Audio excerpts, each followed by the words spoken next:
একজনে বলতে আছে আমাদের এক লিডারকে, চরমনে হুজুরকে এত টাকা এত পয়সা, সে আমাদের লিডার উত্তর দেয় তাকে আগো টাকা থাকার দরকার আছে। বলে কেন? এর জন্য তো দালালি করে না কারোর কাছে, এর জন্য কেউ কিনতে পারে না, তো পয়সা আছে তো এর জন্য কেউ কিনতে পারে না। পয়সা না থাকলেই তো বিল্ডিং দেখাই দিন পাগল হয়ে যাবা, গাড়ি না থাকলে গাড়ি দেখাই দিন পাগল হয়ে যাবা।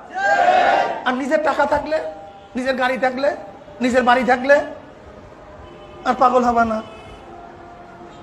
আমাদেরকে আসলে মোজাম্মত বয়ান করার জন্য আমাদের কথাই বলছে যে হুজুরকে এত টাকা পয়সা, টাকা আরো দরকার, এর জন্য দালালি করে না, এর জন্য যারা বেচা বিক্রি হয় না, গরু ছাগলের মধ্যে কি হয় না বেচা বিক্রি। ওই দেখবেন যত ইসলামের লিডার কয়েকদিন পর শুনবেন একটা গাড়ি দিয়ে কিনে ফেলাইছে, 10 তলা বিল্ডিং দিয়া কিনিয়া ফেলাইছে, এত টাকা দিয়া কিনিয়া ফেলাইছে। কিন্তু আমাদেরকে কিনতে, এর মূল কারণ ঈমান তো থাকতেই হবে। দ্বিতীয় কথা, নিজেদের কাছে পয়সা পাতি থাকার দরকার।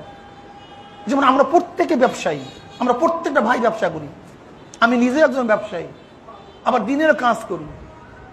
মাথা নত করবো কেন? কারণটা কি? আমার চক্ষু আছে, আমার কান আছে, আমার হাত আছে, আমার পাও আছে, আমার জবান আছে, আমি মাথা নত করবো কেন? আমাকে বলেন।